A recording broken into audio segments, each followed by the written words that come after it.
You have to be a read and video visit with someone that the court ordered you to not have contact with. I recognize that you can't get Miss Brittany off your mind. I recognize that. You know how I recognize that? Because you got it tattooed on your head right now. I think you think you're above the law. I think you can do what you want. I've seen multiple people fire lawyers and get me.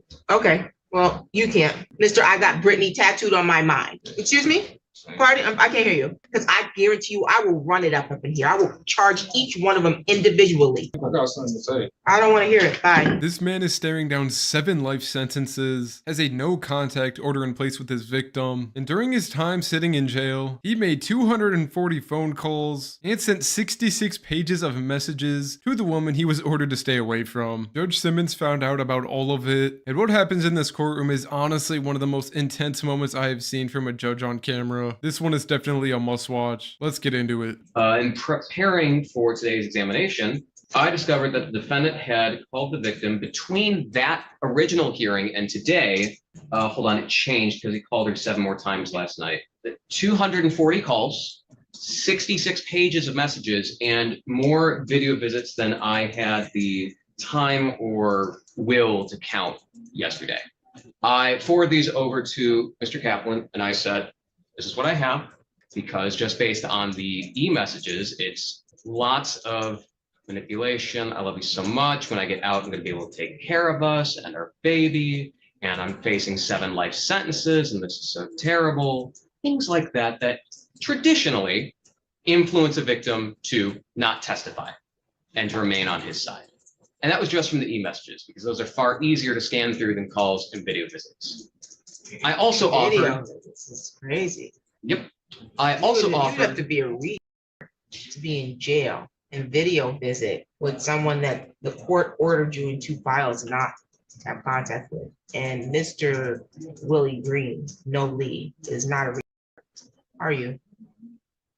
So I offered to waive the examinations up because Mr. Green is on dead time. So adjournments are not in his favor because he's on a parole hold. So I offered to waive these up today. So they're up to the circuit court faster. And it's my understanding he wants to run the examination. So prepared to run it, wait for an officer to get here, had another officer call him. Witness interference and bond violation. Correct, Your Honor. PA-53s as well. Able to get a hold of the officer. To his credit, he was upfront with me that he forgot that he had court today. He didn't say he was sick. He didn't say there was an issue with the subpoena. I asked him point blank. He said, no, I'm pretty sure I got it. And I just screwed up. So my officer is not here because of that. But the other thing I want to make the court aware of is that this is not the first time that Mr. Green has done this, because when I went to save these e-messages to my computer, it said I already had a file under that name. Because when I last had Mr. Green in 2023 for other felony domestic cases with the same victim, he did the exact same thing back then, where he was calling her and messaging her and using other inmate accounts over and over and over again. So he knows he's not supposed to. Also, he said I used other people last time. I don't want you to say anything, because anything you say is on the record. That's exactly what I want you to say. I don't want you saying anything that's going to hurt the case. So he knows not only he's not supposed to do this, he knows that I, Adam Pfeiffer, the prosecutor, look into these because I was his prosecutor last time. The whole jail should know that Adam Pfeiffer is going to. I don't understand why it's not well known. So because of that, Your Honor, I'm asking for an adjournment in these matters. And so you're subject to the penalty for contempt of court for each violation. Do you understand that? It's up to 93 days in jail and up to $7,500 in fines. You understand that, sir?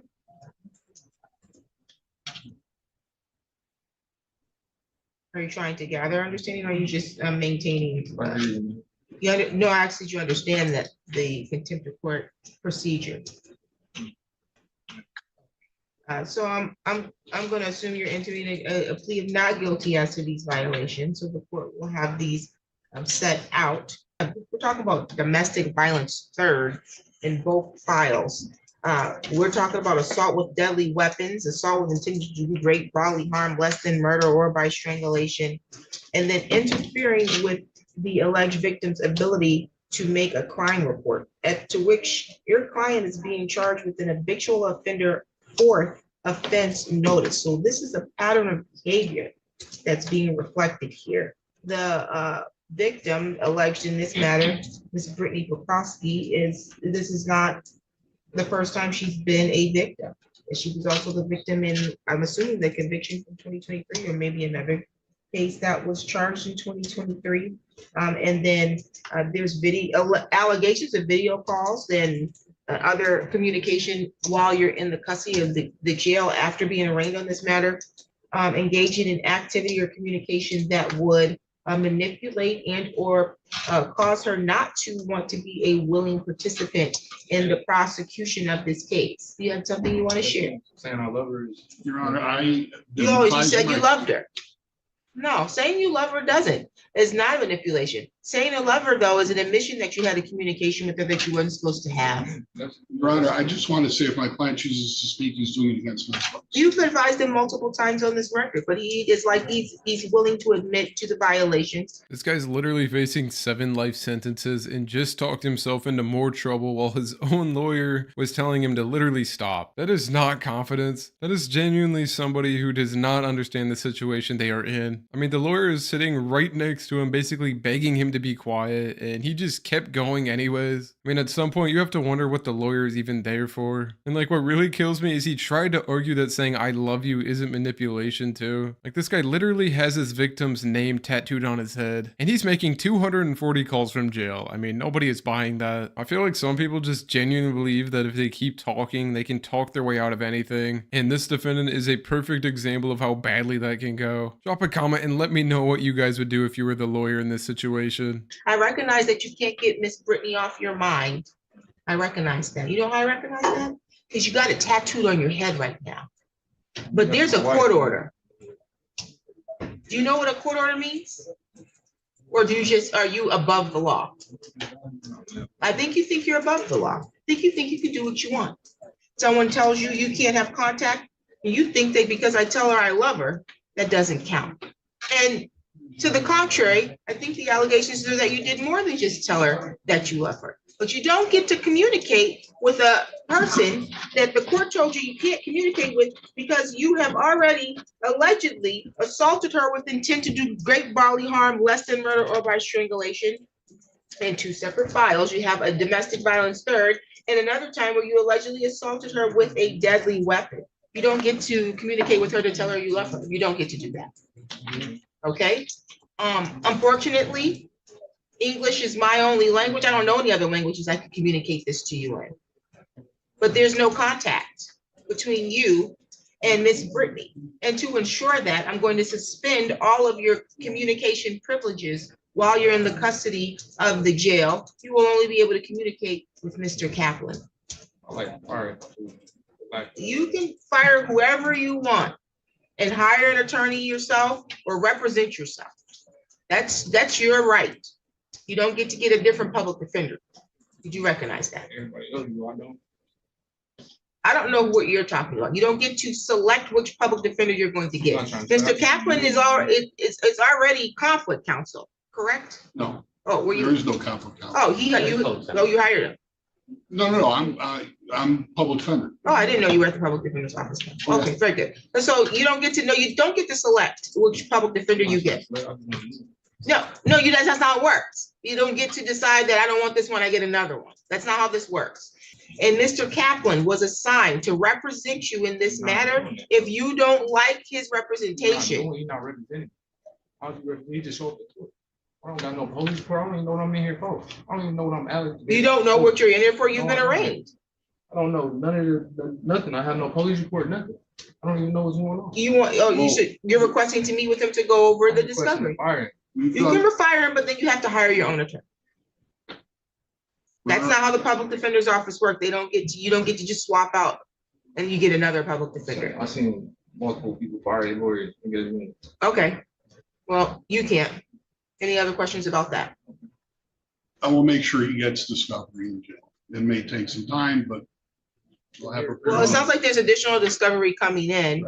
Your attorney and the prosecutor has already represented on this record that at your last court date, they were both in the same trial. So that's probably why you were not able to meet with your attorney to go over discovery, but you were busy allegedly making phone calls talking about your love. Anyways, It's crazy. excuse me? Pardon, I can't hear you.